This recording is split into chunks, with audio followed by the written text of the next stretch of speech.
بسم اللہ الرحمن الرحیم۔ السلام علیکم ورحمۃ اللہ وبرکاتہ۔ دوستو، آج کل ایک اسلامی سلطنت کا ذکر بہت عام ہو گیا ہے۔ ہر کسی کی زبان پر اس سلطنت کی تعریفیں ہیں، اس سلطنت کے بانیوں کی تعریفیں ہیں۔ ان لوگوں کو اسلام کے ہیروز تصور کیا جا رہا ہے، تو کیا اصل میں یہ سلطنت اور اس کے بانی اسلام کے ہمدرد تھے، یا پھر چیزوں کو بڑا بڑا کر پیش کیا جا رہا ہے؟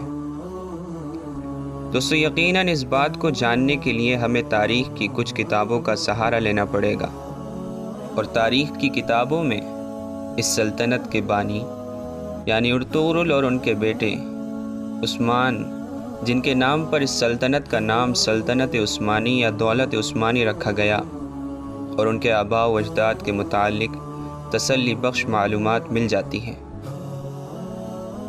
سب سے پہلے ان ترک قبائلوں کے متعلق جانتے ہیں، جن قبائل میں سے ایک قبیلہ کائی کہلاتا ہے۔ ترکوں کے ان قبائل نے شروع میں سلجوق سلطنت کو خراسان اور ایران میں داخل ہو کر خاصا نقصان پہنچایا تھا۔ انہوں نے سلطان سنجر سلجوقی کو گرفتار کر کے بہت کچھ اپنی دہشت لوگوں کے دلوں میں بٹھا دی تھی، لیکن جب چنگیز خان ظاہر ہوا تو ان قبائل کا زور کافی حد تک ٹوٹ گیا۔ یہ لوگ پہلے سے ہی مختلف قبائل میں بٹے ہوئے تھے، اور چنگیز خان کی ظلم و بربریت کو سہنے کے بعد اختلافات اور بھی بڑھ گئے۔ کوئی قبیلہ مصر کی طرف جا کر وہاں کی فوج میں بھرتی ہو گیا، کوئی شام میں، اور کوئی آرمینیا اور آذربائیجان میں رہنے لگا۔ اور انہی قبیلوں میں سے ایک قبیلہ جو کائی قبیلہ کہلاتا ہے، وہ بھی خراسان چلا آیا۔ 7ویں صدی ہجری کے شروع ہوتے ہی جبکہ چنگیزی منگولوں کی حملہ آوری خراسان پر شروع ہوئی، کائی قبیلہ خراسان سے روانہ ہو کر آرمینیا کے علاقے میں چلا آیا، اور 20-25 سال تک آرمینیا میں مقیم رہا۔ اس قبیلے کے سردار کا نام سلیمان شاہ تھا، اور ان کے ساتھی سلجوقیوں کی طرح نہایت سچے مسلمان تھے۔ اور یہ قبائل کیونکہ عرصہ دراز تک خراسان اور ایران میں فاتحانہ حیثیت سے رہ چکے تھے، اس لیے ان قبائل کے اندر تہذیب اور شائستگی نے خوب ترقی کر رکھی تھی۔ اور کائی قبیلہ تمام ترک قبائل کی طرح بہادری اور اولو العزمی کا مالک تھا۔ سلیمان شاہ کی قابلیت اور اپنے ہمراہیوں کے ساتھ ان کا حسن سلوک دیکھ کر نتیجہ یہ ہوا کہ آرمینیا میں ان ترک قبائلوں کے اور بھی آوارہ پریشان پھرنے والے لوگ آ کر سلیمان شاہ کے گرد جمع ہو گئے، اور کائی قبیلہ اور بھی بڑا ہو گیا۔ یہ وہ زمانہ تھا کہ چنگیز خان کے ظلم اور بربریت کی وجہ سے ملکوں کا امن و امان خطرے میں تھا۔ ہر شخص کو اپنی اور اپنے گھر والوں اور مال و دولت کی حفاظت کے لیے اپنی قوت بازو پر بھروسہ کرنا پڑتا تھا، اور ہر وقت آفتوں اور مصیبتوں کے مقابلے میں تیار رہنا ضروری تھا۔ اس لیے سلیمان شاہ کے گروہ کو بھی، جو آرمینیا کے پہاڑوں میں رہ رہے تھے، اپنی طاقت کو بڑھانے کا خیال رہتا تھا۔ ابھی چنگیز خان کے مرنے میں 3 سال باقی تھے کہ اس نے سن 621 ہجری میں ایک زبردست فوج سلجوقیوں کی سلطنت پر، جس کا دارالسلطنت قونیہ تھا، حملہ کرنے کے لیے روانہ کیا۔ قونیہ میں علاء الدین کے قبائل سلجوقی فرما روا تھے۔ سلیمان شاہ کو جب یہ خبر پہنچی کہ منگولوں نے علاء الدین کے قبائل پر حملہ کیا ہے، تو ان کو بہت ملال ہوا، کیونکہ سلجوق سلطنت اس وقت بالکل کمزور ہو گئی تھی، اور سلیمان شاہ کو یوں بھی ملال ہوا کیونکہ قونیہ کے سلطان مسلمان تھے اور منگول کافر۔ سلیمان شاہ نے علاء الدین کے قبائل کی امداد پہنچانے اور اس لڑائی میں شریک ہو کر شہادت حاصل کرنے کا بہترین موقع سمجھ کر اپنے قبیلے کو کوچ کی تیاری کا حکم دیا۔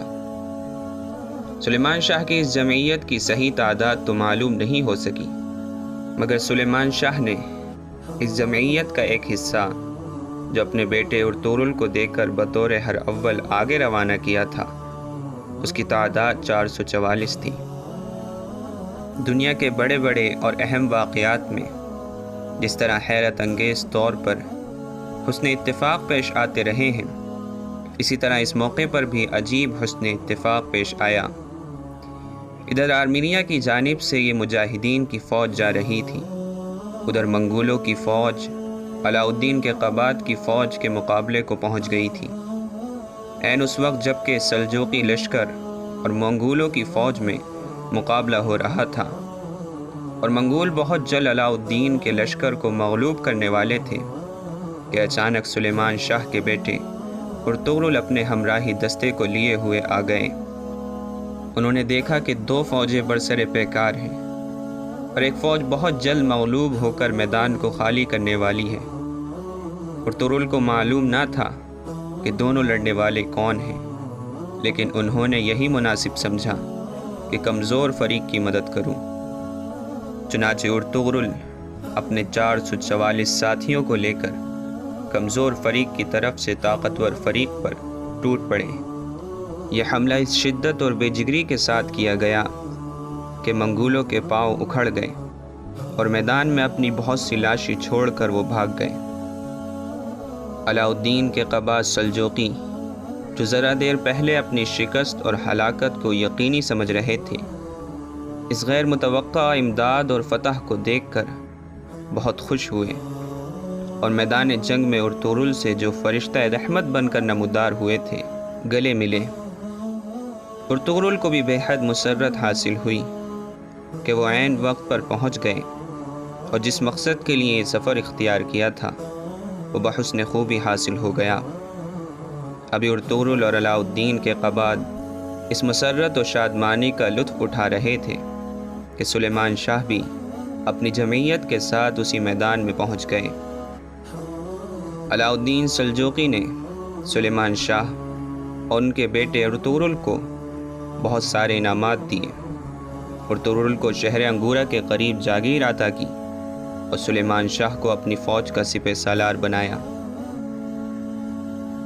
علاء الدین سلجوقی کے فہم اور فراست کی داد دینی پڑتی ہے کہ انہوں نے ارطغرل کو جاگیر عطا کرنے کے لیے بہترین علاقے کا انتخاب کیا۔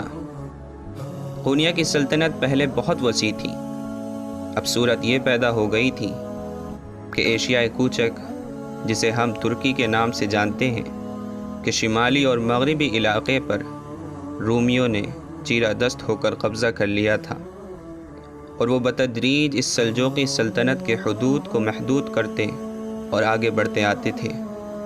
دوسری طرف جنوبی و مشرقی علاقے منگولوں کی دست برد نے جدا کر لیے تھے، اور دھیرے دھیرے کر کے وہ بھی آگے بڑھ رہے تھے۔ اس طرح سلطنت قونیہ 2 پارٹوں کے درمیان پسی جا رہی تھی، اور محدود ہوتے ہوتے ایک ریاست کی شکل میں تبدیل ہو گئی تھی، جس کے بہت جلد فنا ہونے کی امید تھی۔ اس بہادر گروہ اور ان بہادر سرداروں کو دیکھ کر علاء الدین نے سلیمان شاہ کے بیٹے کو ایسے موقع پر جاگیر دی جو رومی سلطنت کی سرحد پر واقع تھا، اور سلیمان شاہ کو فوج کا سپہ سالار بنا کر مغرب کی جانب منگولوں کی روک تھام پر مامور کیا۔ چند روز کے بعد ارطغرل نے رومیوں کی ایک فوج کو شکست فاش دے کر اپنی جاگیر کو رومی علاقے کی طرف وسیع کیا، اور اس حسن خدمت کے صلے میں علاء الدین سلجوقی نے بھی اپنی طرف سے اور علاقہ اسی جانب عطا فرما کر ارطغرل کی طاقت اور علاقے کو بڑھا دیا، اور ارطغرل کے اس طرح طاقتور ہونے سے رومی سرحد کا خطرہ بالکل جاتا رہا۔ مگر چند روز کے بعد سلیمان شاہ، جو دریائے فرات کو عبور کرتے ہوئے دریا میں غرق ہو کر اپنے مالک سے جا ملے، ارطغرل اپنے علاقے پر برابر حکمران اور دم بدم اپنی طاقت کو ترقی دینے میں مصروف رہے، کیونکہ ارطغرل عیسائیوں کے ساتھ مسلسل جنگ میں مصروف رہے اور عیسائیوں کے علاقے چھین چھین کر اپنے ملک کو وسیع کرتے رہے، لہٰذا ان کا اس جانب میں طاقتور ہونا شاہ قونیہ کے لیے بہت کچھ اطمینان کا باعث تھا، اور وہ ارطغرل کی بڑھتی ہوئی طاقت کو اطمینان کی نظر سے دیکھ رہے تھے، کیونکہ وہ ایک ایسے صوبے کے گورنر اور فرما روا تھے جو بظاہر منگولوں کی دست برد سے محفوظ و مامون تھا۔ منگولوں کو اس کے بعد ایشیائے کوچک کی طرف زیادہ متوجہ ہونے کی فرصت بھی نہ تھی۔ سن 656 ہجری میں چنگیز خان کے پوتے ہلاکو خان نے بغداد کی خلافت عباسیہ کا چراغ گل کیا۔ سن 657 ہجری میں ارطغرل جاگیردار انگورا کے گھر ایک بیٹا پیدا ہوا جس کا نام عثمان خان رکھا گیا۔ یہی وہ عثمان ہیں جن کے نام سے ترکوں کے بادشاہوں کو سلاطین عثمانیہ کہا گیا۔ سن 687 ہجری میں جبکہ عثمان کی عمر 30 سال کی تھی ارطغرل نے وفات پائی اور شاہ قونیہ نے ارطغرل کا تمام علاقہ عثمان کے نام سے مسلم رکھ کر سند حکومت بھیج دی۔ عثمان کی قابلیتوں سے واقف ہو کر اسی سال غیاث الدین بادشاہ قونیہ نے عثمان کو اپنی فوج کا رئیس العسکر بنا کر اپنی بیٹی کی شادی عثمان سے کر دی۔ اب عثمان شہر قونیہ میں رہنے لگے اور بہت جلد وہ وزیر اعظم کے مرتبے کو پہنچ گئے، حتیٰ کہ جمعے کے دن قونیہ کی جامع مسجد میں عثمان ہی غیاث الدین کے خطبے بھی سنانے لگے۔ دوستو، تاریخ کے مطالعے سے یہ تو پتہ چلتا ہے کہ اصل تاریخ ڈرامے میں دکھائی جانے والی تاریخ سے کچھ الگ ہے، کیونکہ ہو بہو تاریخ کو ڈرامے کے ذریعے دکھایا جائے گا تو سیریز کا مزہ کم ہو سکتا ہے، لیکن جس چیز کی وجہ سے ڈرامے میں دکھائے گئے کردار لوگوں کے دل میں اتر گئے ہیں اور لوگ ان کرداروں کو پسند کرنے لگے ہیں، وہ ان لوگوں کی اسلام سے محبت، اسلام کے لیے اپنا جان و مال قربان کرنے کا جذبہ اور ان کی بہادری ہے۔ اور ان سب چیزوں سے ارطغرل اور ان کے آباء و اجداد صرف ڈرامے میں ہی نہیں بلکہ حقیقت میں بھی مالا مال تھے۔ ان کے اسی جذبے نے ان کے لیے اللہ کی مدد کے دروازے کھولے اور اللہ تعالی نے ان کی کوششوں کو قبول کیا، کیونکہ وہ لوگ اخلاص کی، ایمان کی، بہادری اور شوق شہادت کی دولت سے مالا مال تھے۔ دوستو، آج بھی اگر مسلمان ان صفات سے متصف ہو جائیں تو موجودہ حالات میں کافی کچھ بدلاؤ آ سکتا ہے اور دشمنی طاقتوں میں اسلام کا رعب اور دبدبہ ایک مرتبہ پھر زندہ ہو سکتا ہے۔